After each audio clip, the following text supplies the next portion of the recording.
গল্পের নাম কুখ্যাত সন্ত্রাসী। তো সন্ত্রাসীর নাম ছিল হ্যামলেট মিয়া। তো তিনি দীর্ঘদিন জেল খাটার পরে তার ফাঁসির রায় কার্যক্রম হয়। ফাঁসির রায় কার্যক্রম করবার জন্য তাকে আবার আদালতে নেওয়া হয়। তখন জজ সাহেব তাকে প্রশ্ন করলো, হ্যামলেট মিয়া, তোমার কোনো কিছু চাওয়া পাওয়ার আছে কি? হ্যাঁ, আমার অনেক কিছু চাওয়া পাওয়ার আছে। তখন জজ সাহেব বলল, বেশি কিছু চাওয়া পাওয়ার থাকা যাবে না। 3টি কথা তুমি বলতে পারো। 3টির ভিতরে আমরা তোমার 3টি কথা রাখবো। 3টি করতে আমার দরকার নেই, আমার শুধু 2টি চাওয়া পূর্ণ করলেই চলবে। বলো। তখন হ্যামলেট মিয়া বলতেছে, জজ সাহেব, আমার বয়স তেমন বেশি হয় নাই, আপনার তো মোটামুটি 90-এর উপরে হয়ে গেছে।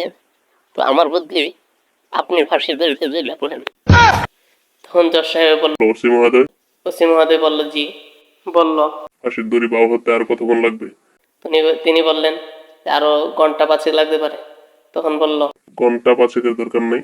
আমার এই আদালতের পাশে একটা মরা গাছ আছে, ওইখানে একটা ভাঙ্গা একটা ঠাল আছে, তাকে এখনই এই মুহূর্তে নিয়ে তাকে ওইখানে ফাঁসি দিয়ে দাও। তখন ওসি মহোদয় বলল, কেন হুজুর? তখন জজ সাহেব বলতেছে, তাহলে এখানে তার একটি চাওয়া হলো আমাকে ফাঁসি দেওয়া, আর দ্বিতীয় চাওয়া তার কি হবে জানো? এখানে যতগুলি মানুষ আছে সবদিকে ফাঁসি দেওয়া।